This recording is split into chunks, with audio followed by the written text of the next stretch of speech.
Welcome everybody to today's webinar, how to leverage AI for more efficient revenue generation.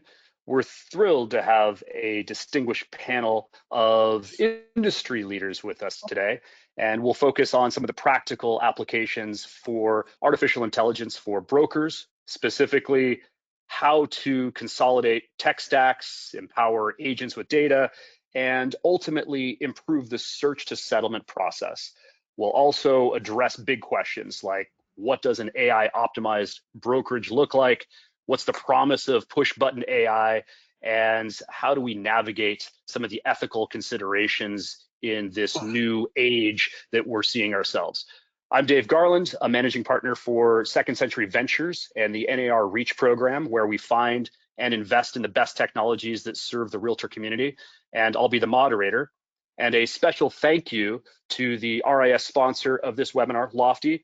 Brian Hoylman, CSO of Lofty, brings an expertise of AI-driven real estate solutions. And before I introduce some of our other panelists, Brian, as the sponsor, would you mind taking a minute or so to tell us a little bit about Lofty and the problems that Lofty is tackling in the industry today? Yeah, thank you so much. And thank you, Robert and Carrie, for joining us on the webinar today. It's awesome. And this is a great topic, obviously, with where we are in the last year, 2 years, 3 years even, and how this journey from AI and what it's doing in the space. Lofty, formerly Time, now Lofty, rebranded through our enterprise and much more comprehensive AI system, is really cutting edge when it comes to the search to settlement foundational thing that AI is driving today. And we want to connect the idea of every single segment of the business horizontally for brokers. So that means that agent, that team, that broker in one tech stack can have a subscription for brokers that can control search to settlement and make agents more impactful in that journey, from the whole thing, from generating leads all the way through to closing those deals in a much more comprehensive way. That's one component. We also want to support individual agents, teams, and brokers for their individual purchase journeys as well. So we're not just enterprise. We service the whole vertical stack.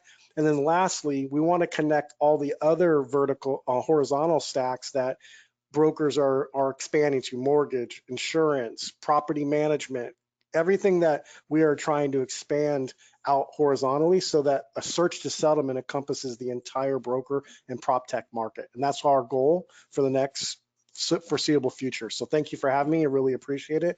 And look forward to the podcast and the webinar. Thanks, Brian, and thanks for sponsorship. And to introduce our other distinguished panelist, we have Carrie Sove of Ontario, Canada. She's a team leader, realtor, and a coach for eXp Realty.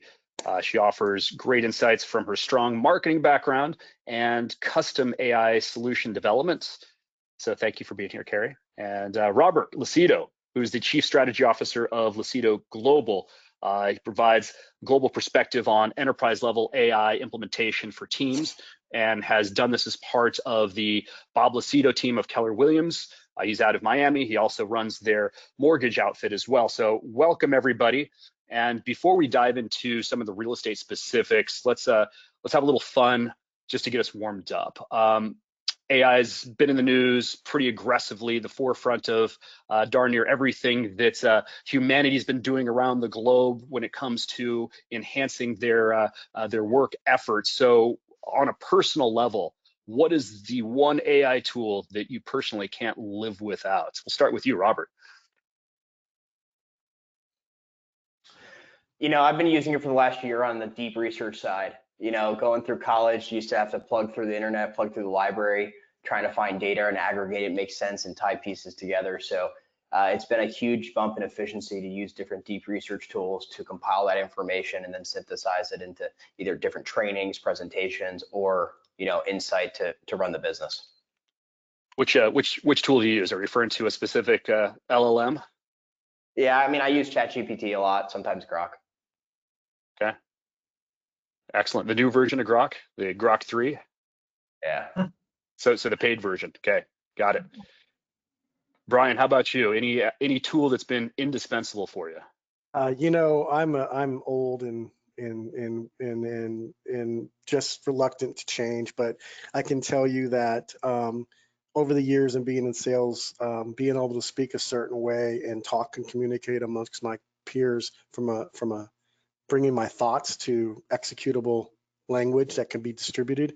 I've adopted ChatGPT and some of the other things to take my thoughts and basically record what I'm thinking, and then it puts it into a very, very cohesive way to communicate. And it's been a life-changing event for me, from how to convey your thoughts into reality. And then to Robert's point, taking those thoughts and expanding them in through research. It's just been so easy to bring that together. And I think it's something that we get. ChatGPT is only as good as the input you put into it. If you think about it that way, right? You give it, and in being able to organize those thoughts effectively in a way to be digested is really, really impactful. Cool. You using the paid version or just the off-the-shelf version? Okay. No, paid version. And Carrie, last but not least, any tool that you like that'll blow our socks off that you're using on a daily basis? Honestly, I'm a ChatGPT person, partially because all of the custom AI solutions I build are through ChatGPT, but also I'm really loving using deep research hand in hand with tasks, the new beta. Have you guys tried tasks yet? So for me, if I can't automate, it's not saving me time. So this new tasks in beta with ChatGPT is obviously, it's only internal automation. I haven't done much work with Operator yet, but that's what I love to do. So definitely ChatGPT. I know it's such a common answer, I'm sure, but it's how you use it. No, the OG of language models. There's quite a few cool offshoots of that. I think one tool, just for the audience, if you want to play around, it's a tool called rev.art, REVE.art, preview.rev.art. Really nice image distillation model. It's giving things like Midjourney a run for its money. So highly recommend just trying that out. So thanks for the just kind of the warm-up question. Now let's dig a little deeper into why we're here, and that's how AI is making a real difference from a revenue perspective. And to level set, we all know that brokers and agents have been early adopters of AI tools for the last, call it 18-24 months, with most of the utility initially being used by tools that help with property descriptions or content creation for marketing materials through the use of foundational language models like OpenAI, ChatGPT, Perplexity, or Gemini. So just to all the panelists, where are we today in your perspective with AI implementation in brokerages in general? Carrie, let me start off with you here and get your perspective from the EXP standpoint. I think we're barely scratching the surface. I think the majority of AI adoption is in using single tools without a proper workflow attached to it. So we're seeing a lot of agents and professionals in general creating one task or doing one job with AI. And that's great. Listen, we all have to start somewhere. But the real advantage of AI is building out massive workflows. I mean, like 10, 20 step workflows, and having different AI tools and different abilities at each step. And I think that we're a ways off from getting there, but you know, the brokerages that are using it at a high level get that. They get the workflow of it all. Hey, Robert, would you agree with that? Would you agree that we're kind of at the early innings? I do think we're at the early beginnings, largely because I think it takes, you know, if you take a step back and look at the macro, I think our industry is actually very slow to adopt change. We've seen that, you know, for decades. And I think that's largely because of how fractured the industry is, both across boards at the board level, but also because agents are independent contractors. So it takes really a long time for it to essentially trickle down to the boots on the ground for that adoption, except for different things that we can implement at the enterprise level, which I'm sure we'll talk about today. Yeah. So, I mean, on that particular point, like what's the broad promise of AI in delivering increased revenue to brokerage? I mean, it's clear that things like you know, co-pilots and language models can help speed up the creative process for things like marketing or automatically fill in forms for a transaction. But on the rev gen side, are we seeing any promises that are being fulfilled now, especially if we're at the early innings? Brian, from your perspective, I mean, you're boots on the ground from the vendor standpoint, selling into this community. What are you seeing in the adoption space? So to Robert's point, there's always been an adoption problem within the real estate space. What I see AI impacting on revenue is taking the roles that agents traditionally don't do well and eliminating those things that they don't do well. So in other words, agents aren't going to sit and manage their business. They almost have to be led to the promised land. They're never going to create the promised land. It's very difficult. So top down revenue opportunities, eliminating the jobs agents have. So brokers through AI can build out all the workflows that agents need to do to be productive that generate revenue, not manage the business. So in other words, if the business is being managed like transaction management, driving down the road and saying I need to change an offer, it can be done by voice and say, let me change this offer, and AI does all that. It frees up an agent's time to actually focus on revenue generating actions like networking, lead gen, marketing, advertising. Now, the way AI will impact that is automating all of those things as well. So driving down the road and saying, hey, I'd like to do a marketing piece for this listing on 123 Main Street, and telling your AI to do that either verbally or through a message, and it builds out all your marketing automatically because you have one tech stack that is marketing driven, advertising, people centric, if you have one that's tech stack that way, or you have the ability to stitch everything together through AI when it comes to driving traffic, capturing leads, and then nurturing those leads through long-term nurture for 2 years before they ever make a buying decision. That has to be AI driven. That cannot be a human that controls all that. You can't sit there and watch a lead for 10 years. So revenue is long-term nurture. I think AI will have the biggest impact to nurturing leads and putting more opportunities to talk to people and shake their hand. Because at the end of the day, it's still going to take a handshake to actually do a transaction and create revenue. Right. So still fundamentally a relationship business. And if I were to summarize, which all three of you said, it's right now we're at the early innings, and because we're at the early innings, we're seeing some efficiency gains, so reduction in cost, which allows us to focus on the revenue generation. So AI is not necessarily assisting us yet in generating or being the focal point for creating new revenue, but that's coming. Anybody want to take a stab on specific tools that they see coming down the pipeline that could directly impact revenue, whether they be custom AI solutions or out-of-the-box solutions? Yeah, Carrie, you want to take a shot at that? Yeah, of course. I'm creating custom tools that build funnels that is directly related to revenue for agents. You know, we're looking at a new age of AI search engines, AI search agents. We're looking at a new way that revenue is going to be coming to us as agents. And I think that content creation is going to be one of the largest driving factors for generating revenue for any business owner in the future. And so content creation as well. I run every business through social media, digital content creation. And I think no matter what anybody says, there is a direct impact from content creation to my revenue, and there has been for 15 years. I've been on social media for 15 years. So not just funnel building and ad campaigns and all that, but like your organic brand building and yeah, social content creation. Carrie, can you go a little bit deeper into some of the workflows that you're building for the agent community at EXP that you're finding having like the most immediate traction that you think will have the biggest long-term benefit? So one of like the tools, so I create GPTs. This is what I do. This is my custom solution. So one of them would be, they're all really easy to use because, you know, we're trying to do the least amount of work possible. They are asked to upload market report or market data stats from their area. And using that, the GPT is going to tell them who to target based on the numbers, like who's actually buying and selling right now. And then once they know who that is, building out an entire persona with psychology, pain points, and then building an entire funnel focusing on those pain points. So your lead magnet, your top of funnel being ad campaign or organic social media, and then your landing page copy, your drip campaigns, all the way down to scripts and objection handling for when the leads start coming in. So when I talk about like massive workflows, like that's the kind of stuff that I'm building. just so it's all kind of done for you in seconds. Let's take our brain out of it for a second and let the AI do it.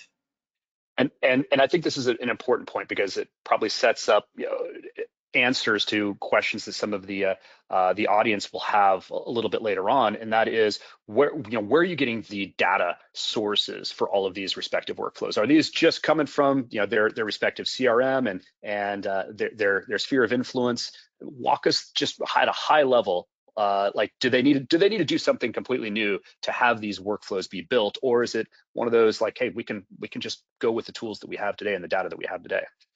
We can use the data that we have today, depending on your board and how diligent they are at collecting their data. It's as easy as pulling reports right from your board.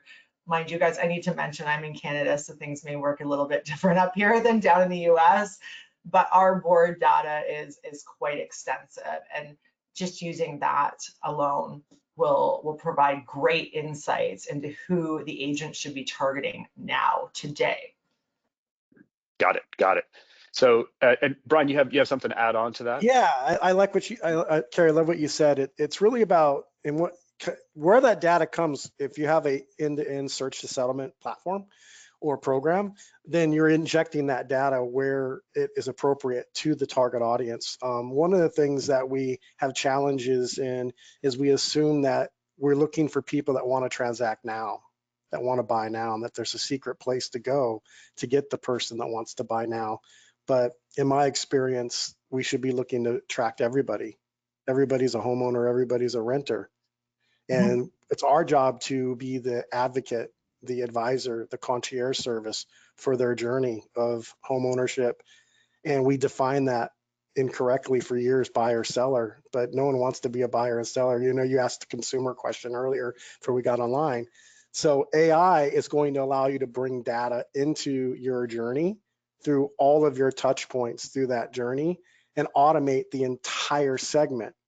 So in other words, once you do it, you don't have to redo it. It's a whole target audience from ClickFunnels. So to your point, Carrie, everything's about hyperlocalism.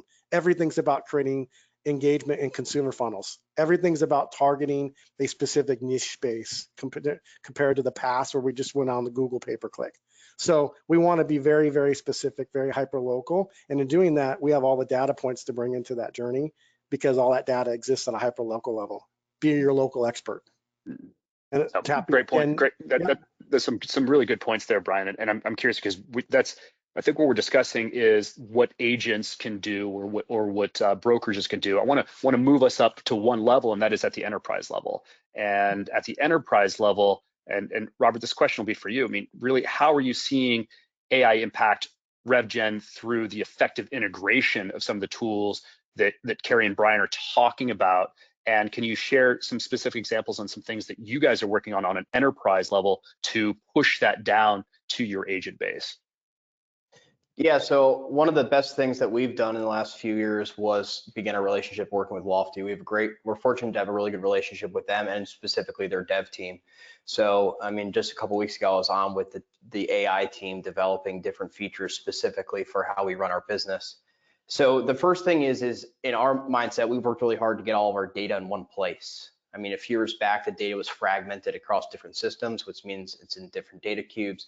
And for the average brokerage or team, and especially agent, frankly speaking, they're not technologists, so they don't really have the skill set, the bandwidth, or the resources to really synthesize tools that are going to constantly be, creating data structures across subsets. So by getting it all into one system from start to finish, we've laid the framework and the foundation to layer on different business intelligence tools. And that's been really impactful for us. With our inside sales funnel last year, we increased, so our incremental revenue went up 7 figures year over year in one of the hardest markets in terms of transaction counts. And in the game of, running online funnels, a 1% incremental increase is massive. I mean, it can be hundreds of thousands, if not millions of dollars. So it's a game of inches. And so the first thing I would say, what I'm most excited about is the business intelligence aspects, because the back end, even in Lofty, the data structure is so complex. There are data points that we cannot see in the UI, but they exist in the back end. And if we're able to layer on business intelligence tools that help us establish different correlations between different actions or different techniques that correlate with higher conversion rates, we can drive incremental revenue. That's number one. Number two, I would say, is the way in which we market. So for the last 20 years, since the advent of Zillow, agents have increasingly outsourced their marketing to third parties, which it basically becomes swiping the credit card and Zillow sends a lead. Zillow is the one crafting the offer. Zillow is the one acquiring the client and just sending it over. So the average agent brokerage has largely completely lost the skill set of how to identify marketplaces, of how to identify their ideal client, and how to craft offers to solicit business from them. They're just getting a lead that pops into their system. And so, I was reading one study where a business layered in AI to help drive their marketing campaigns, and it drove an increase of 30% in their revenue by personalizing the messages to a level that was very specific, where an average marketing department, an average individual can't simply do. It's very hard for the average person to establish connections between different data points and to craft messaging that will correlate over time with higher success rates. The third way I would say is, when CRM started, they were largely a tool for retaining customer loyalty, not new client acquisition. Right now, the average agent just uses it for top of funnel client acquisition. And so if you're running a real serious brokerage business, the average sales cycle, 7 to 14 years. For a single family residence in our primary market, it's 14 years. So how do you maintain that customer relationship for 14 years and monetize it multiple times throughout that, not just on the initial purchase or sale? And so I think those three ways are probably the biggest ways to drive incremental revenue. And obviously last year we saw that with an increase of 7 figures. That's great. And one tactical question, Robert, just for the audience, and that is, when you decided at the enterprise level to say, get all of your data in one place, I'm thinking this is your back-end CRM systems, probably some of your accounting systems, disparate data, MLS data, et cetera. Did you hire somebody to sort of work full-time in-house to aggregate that data? Did you leverage third parties? And how long did that take you to get those data structures in one place? I largely took on the brunt. We also have a director of engagement that's been very helpful, but the Lofty team has been fantastic for us. Largely, the missing piece, which is some of the most valuable information, is the transaction data, which up until before last year, it was all in a separate system. So it's very hard for us. We could see all the conversion metrics except for when it went to signed. And so over time, that's a huge gap. And so if you're looking for correlations between CAC, customer acquisition cost, and customer lifetime value, we didn't have any of that, which is arguably the most important point for running a sales business. And so it's really important to get a CRM that's not just a CRM, but a full operating system. And Lofty has built that in particular over the last year with the transaction management tool, which we were involved in building out. And I can tell you it's top notch. Right. Can I just book in that? I'm not about Lofty, but what we're really talking about, and I think it's really important, is this idea of, in the real estate world, reporting is lacking astronomically across all tech stacks for years. I could just tell you, been doing this for 20 years, and brokers have no idea what they're spending their money on and what's working, what close rates, why it closes, who it closes, what lead, even to the point of changing the actual font can have an impact. So I'm not trying to micro it all the way down, but the point is there's very, very low reporting because of all of the data being all over the place. So search to settlement is trying to consolidate all that. That's what AI is allowing us to do, but allow that reporting so we're not operating blindfold. So the best thing I can tell, and just from the average look from me being the broker on this call or thinking that way, is I don't want to throw darts blindfolded at a dartboard and hope I catch a seller. I want to walk up to the dartboard and put the dart exactly where it needs to be. And the better that we have the data, that in the way that we do that from a corporate down and take that responsibility off agents, the more effective and more revenue we're going to generate per dollar spent. Makes sense, Robert? Yeah, I can give you one specific example because you asked for a specific one, Dave. This was one of the first things Lofty implemented, which was a true AI-driven chatbot. So instead of just something with canned responses that you can embed third-party If you get someone to engage on the chat box on your website, they're 2.8 times more likely to do business with you. So that one thing which requires no input from you, if you work hard and you're either doing it through social channels, paid traffic, or organic traffic, you drive someone to your website, they come to your website over the big search engines. That's a success rate there. Just by getting them to engage with the chat box, they're almost 3 times more likely to actually close with you. And Robert, do you have chat bots on just your website, or do you have it on across social media platforms as well? Predominantly just on the website. We do have the functionality in our database to have the AI engage with people when they take different actions. We have different triggers built in. However, we have really specific rules because we have a full inside sales team. So we use it on off hours to cover when we don't have coverage, and then very specific use cases when someone takes immediate action, and we'll have the chatbot engage. That's great. And so that benefits on the enterprise level, just kind of getting, wrapping this back up to the enterprise side, this is benefits that you have for your entire team, right? So your team doesn't need to be worrying about setting up their own chat bots. You're setting up for them for their own respective sites. And to Robert's point, it's not just, hey, here's the chat with canned responses. AI has to learn and perfect the engagement to optimize the number of responses. So it's not just did I get a message back, and then it's personalized to the individual consumer. So AI can allow for everybody listening in, if I'm a chat, I don't just have a chat, I have the individual consumer's data.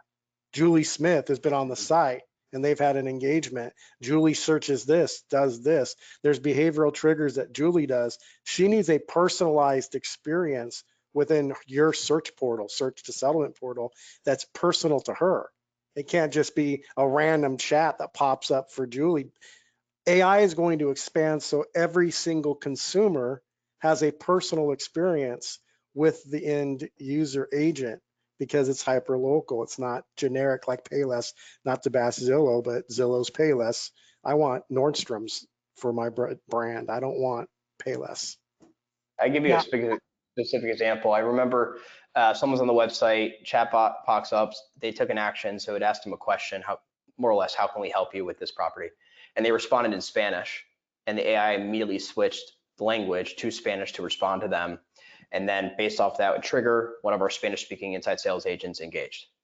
So that's the difference of a canned response where it keeps shooting them out English. And when we operate across so many markets, we operate our business, we've operated in English, French, Mandarin, and Spanish on full funnels. And the AI covers all of those for us, both on the front end and in the back end when we're using different, one of the demos I do when I'm with teams is I don't speak Mandarin, but I'll just literally tell the AI to craft a message in Mandarin and it spits it out. I have no idea what it means, but just showing the capability. Absolutely. Carrie, you have some thoughts on that as well? Yeah, I'm having huge success with chatbots. They have gone from 0 to, I want to say, like 60, 70 in my mind since, all of this started a few years ago. And I got to tell you, I've hired ISAs, I've had appointment bookers, and I've fired them all because my bot is so well trained that it can hit 100 times the amount of people. And the whole experience, it's not even about the numbers sometimes, it's about the experience. I'm finding that the way I've programmed my bots, they're doing a much better job. They're more personal. They're leading with support. They're leading with help and care. And that's converting into 2-3 times the appointments booked than when a human was doing it. But I'm also, if you've ever seen me speak before, I'm also a huge advocate. I don't have a lot of employees, guys. So, I use all AI. I built this entire company with one employee. And it's massive now. So I'm a huge advocate for AI, obviously. So to summarize this particular part of the conversation, and beyond tech stack consolidation and efficiency gains, what would be the most immediate and tangible way that you would recommend a brokerage or a team lead to implement immediately? So put another way, what's the one thing that everybody in this attendance can put into motion immediately after this call? And I know chatbots have been mentioned. Anything else? I think the focus needs to be on agent attraction and retention and cutting back costs. So the biggest and most impactful and immediate results that I'm getting when I'm walking into a brokerage and doing a consulting contract is, first of all, they're able to attract more using the tools I'm creating for them, but then they don't have to hire more support staff. And that is translating into less expenses and more money in their pocket. And I think that's probably the most immediate results that are happening. So the attraction mixed with the lowered expenses, the less humans that they need to support the agents they're attracting. I like that. That's a great question, by the way. I think if I were to talk to an enterprise broker like Robert or anybody else, I would say focus on maximizing things that generate revenue and profit and less on cost structure. So to Robert's point, CRMs traditionally have been set up to be managing your past clients and friends, but they don't do a very good job of managing new leads and prospecting through those new leads and converting them. So I think if I were a broker starting a business, I would focus on creating a unified consumer engagement process from start to finish. And all my energy should be put towards perfecting that. And to Carrie's point, there's nothing more that attracts agents than the ability to get more consumers closed. And at the end of the day, that's all we make money on doing. I mean, I'm being very general when I say that, but think about 15 years of nurture. What does that look like? And do we like getting drip emails as a consumer? We don't. So if all we're doing is using drip emails to communicate with consumers, we're not really solving the problem of what they need from us, because they don't like receiving drips. They want value. And that's, at the end of the day, that's not the agent's job. That is the tech and the ability to manage that tech across your entire ecosystem. So disconjuncted tech stacks is going to make AI very difficult to program. Having one universal ecosystem and what I call different marketing and advertising and traffic programs and click funnels tied to that middle nurture, tied to transactional reporting that Robert has, then I can get intelligence, and then I can use that entire do for you service to attract more agents. And then I can use AI to create content for agents. But that's all one ecosystem. It's not 17 different platforms in one. So not an all-in-one system, Dave, more of an ecosystem for the business that communicates.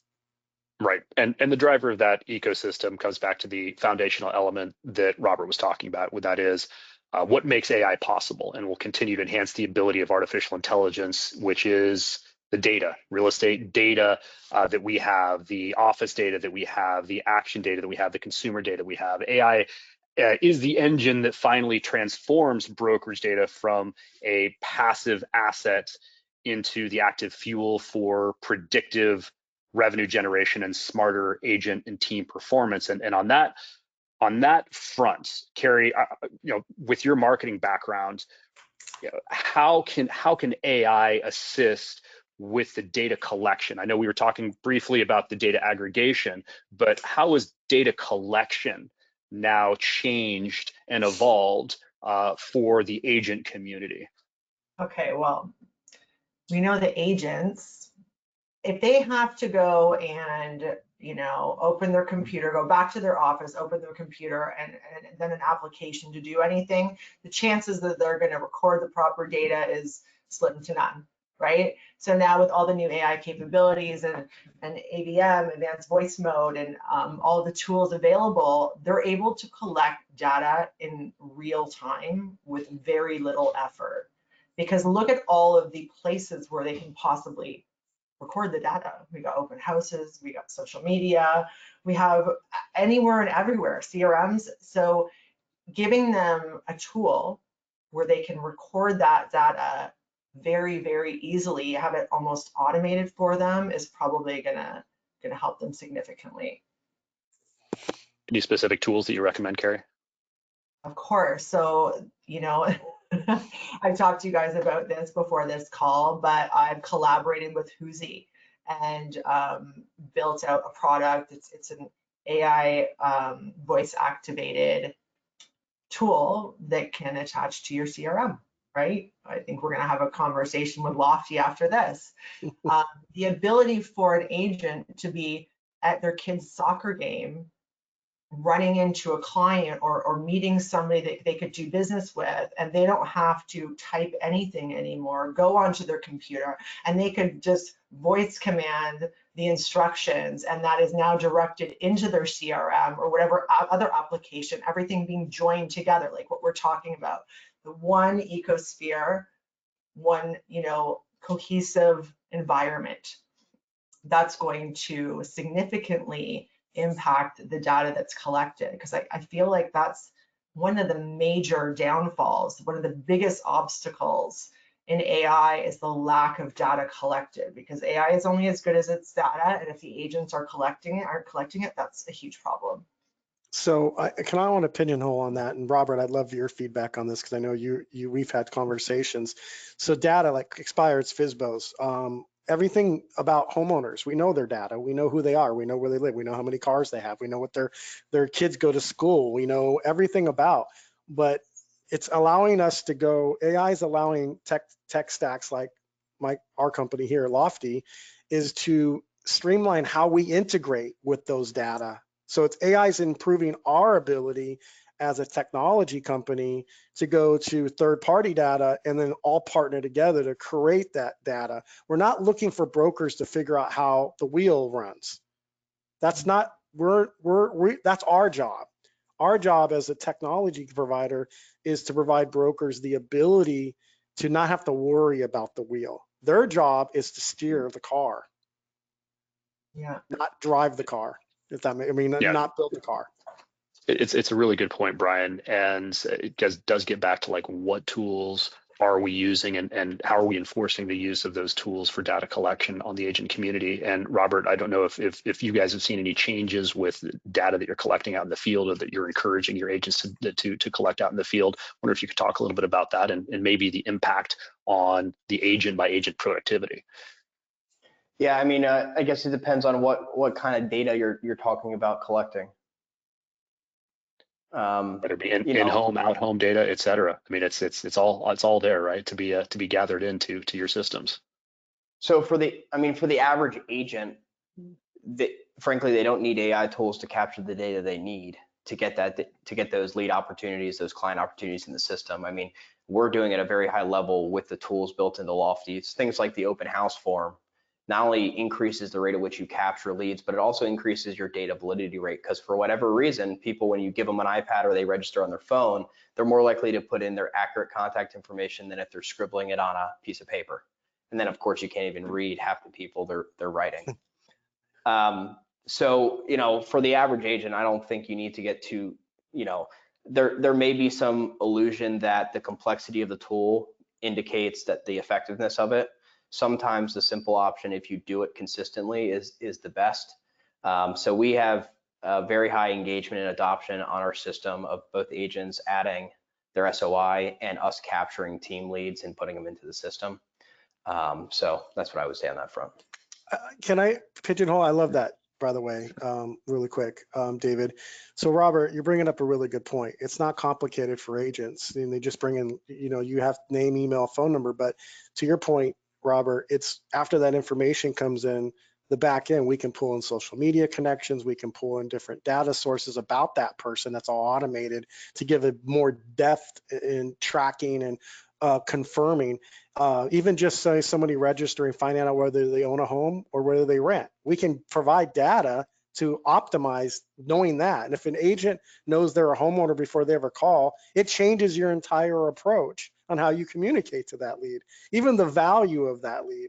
So bringing in all we need from agents is to put data, meaning leads or prospects, into a system. The system should take care of everything at that point. Because if we have to rely on agents to follow up, AI is not really doing its job. Right.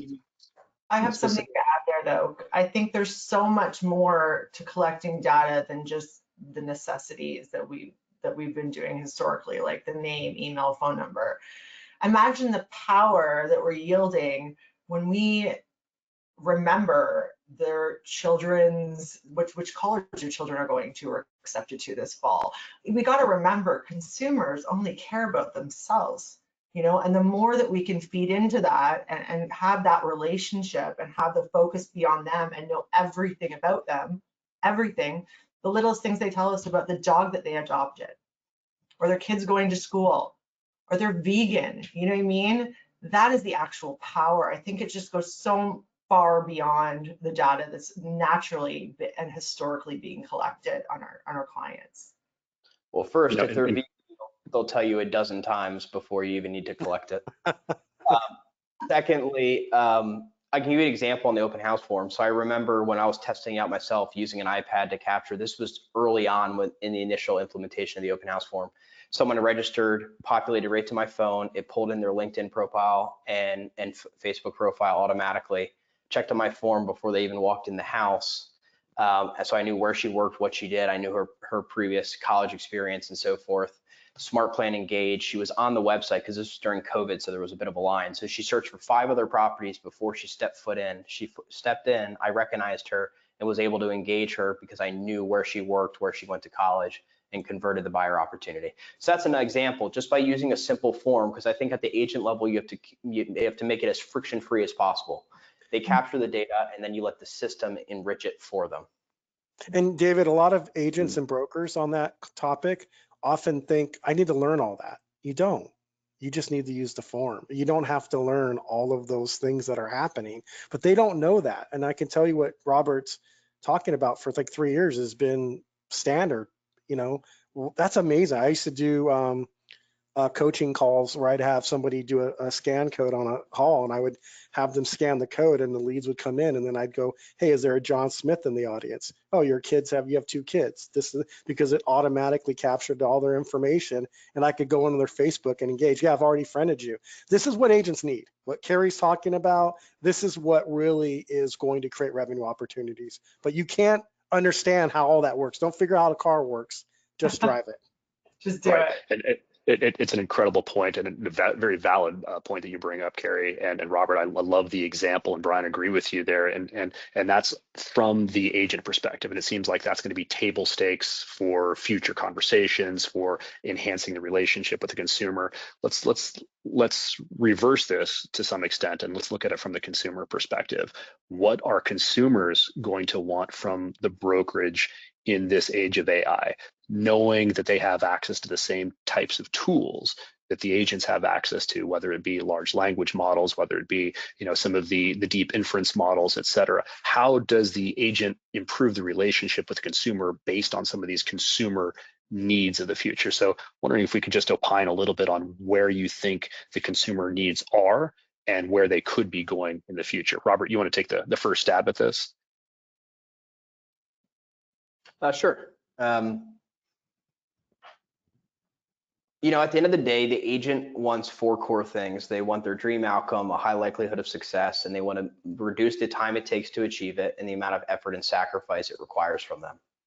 So if there are different tools that agents are able to implement that make the process more friction-free, help them get the property that they want faster with a higher probability of success, I think that's ultimately what they want. In terms of specifics, I don't really have any specific examples for you at this point in terms of what consumers want, but AI will certainly improve the quality of property alerts. It'll certainly improve the quality of CMAs. On the investor side, I could give you specific examples, because if you really just follow the money, if you follow the money to the biggest players, they are already knee deep in AI side of things.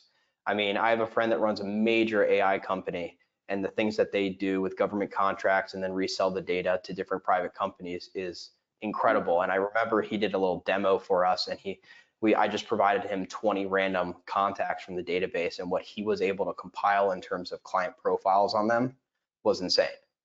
And so if again, it's not going to come at the agent level, but on the enterprise level or the company level, if they can improve and enrich the data quality on those property alerts, finding properties that meet their criteria across more specific parameters, and then also on the investor side, aggregating data on market trends, population trends, consumer data, GDP data, taxable income data, to find not where the opportunities are today, but where they'll be in 5 and 10 years. I think that is a huge emerging market on the brokerage side for investors. Yep. Carrie, do you have any thoughts on what consumers are going to demand from the brokerage community? Well, first of all, I think we're overcomplicating it. I think that what they want is whatever is going to provide them with the better service. They want it to be all about themselves. They want answers when they have their questions immediately.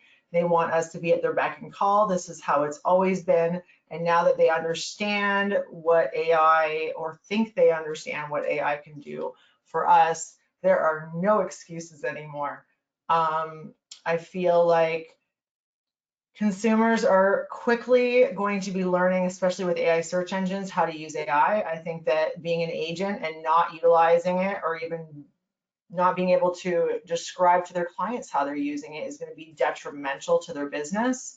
I think that even the consumers who don't use AI and don't know anything about it are still going to demand that their agents are using AI. Look at 10 years ago, I was a social media realtor. I got all of my business from social media for myself and my entire team. I would win listing appointments that I went on with strangers, elderly couples.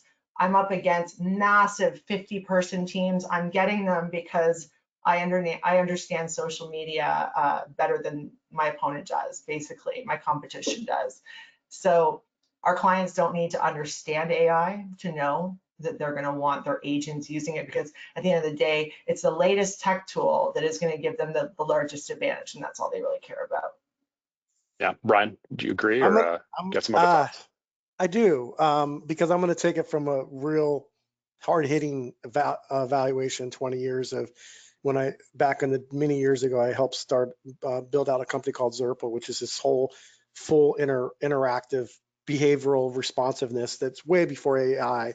What we did is we wanted to be different. And I want to bring this up because what agents want is not what consumers want. So we do things like lead forms that are, hey, when are you looking to move? When are you looking to buy? That's what the agent wants to know. That's not what the consumer wants to know. So as a rule of thumb, for 20 years, agents have been putting themselves in a battle like this between what consumers want and what they really need. They want to look at pictures of houses. That's it.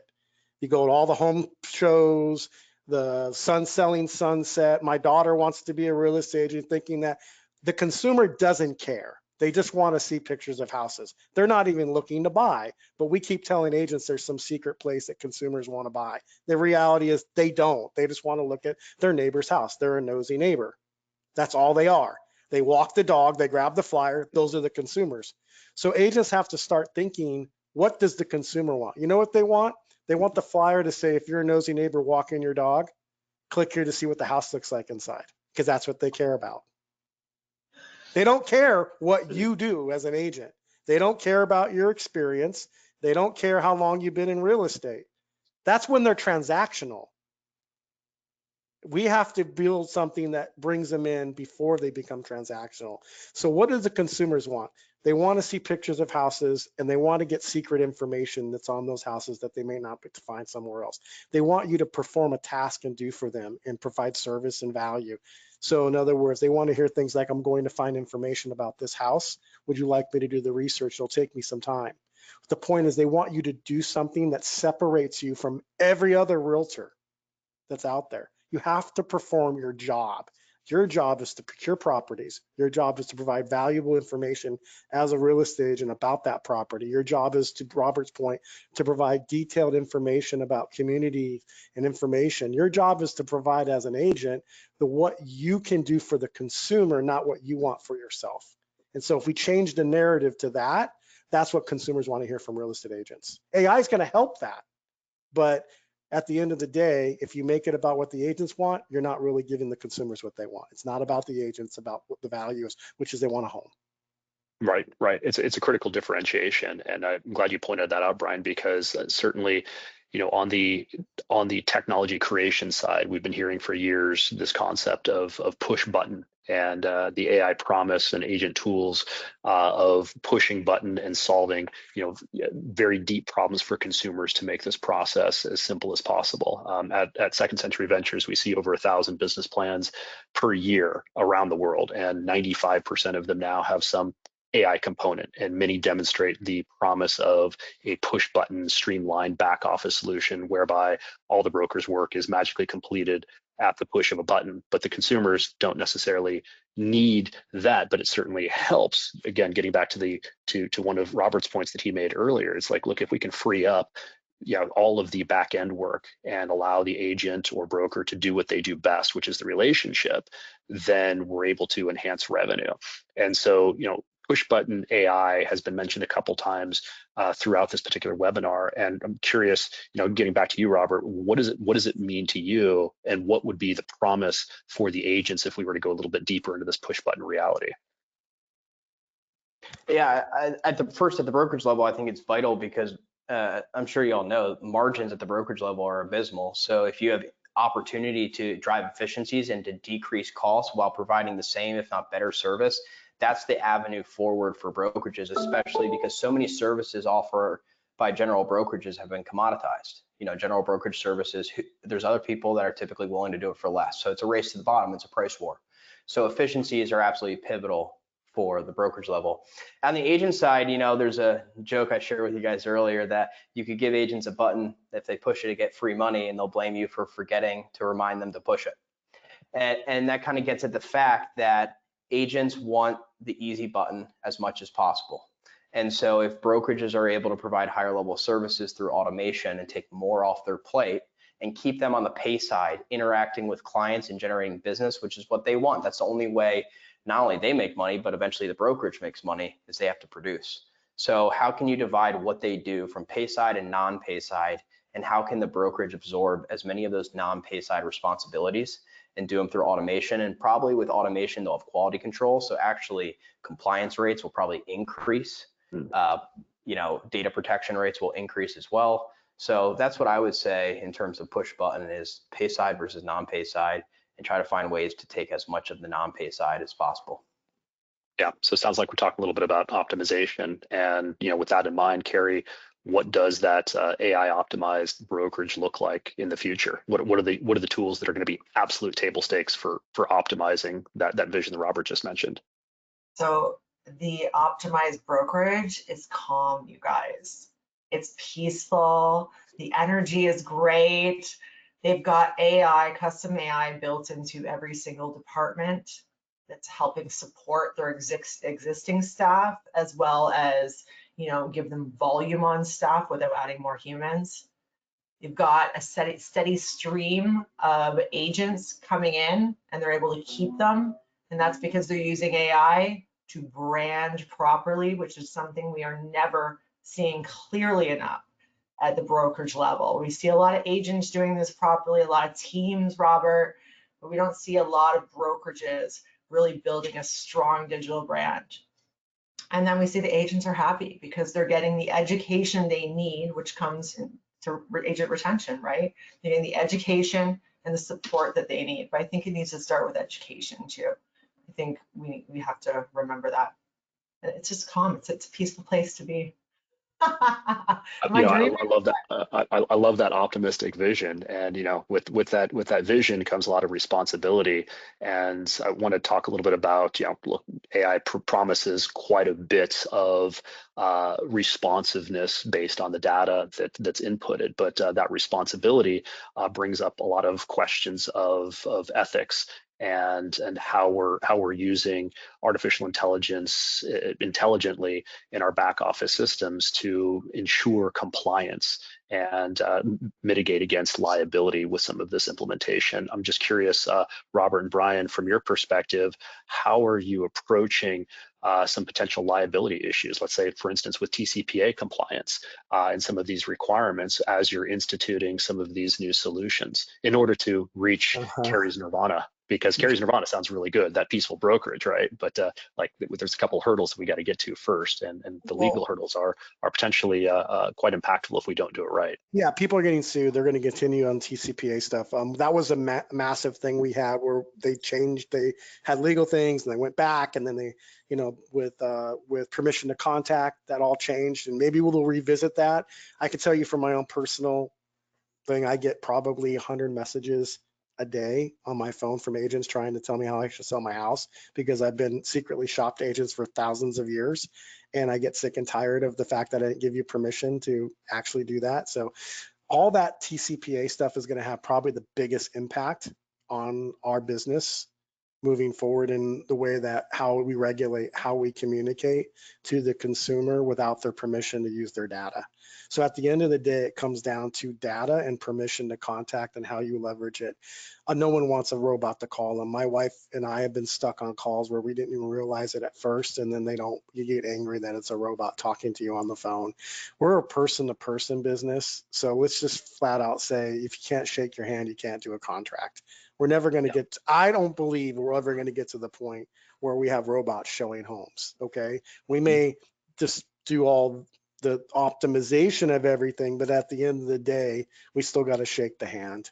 And I'm not a proponent of that idea. We may process loans faster, right? We may not have transaction coordinators, but to your point of what you're really asking, the idea of TCPA is really do not call lists being optimized more effectively through AI.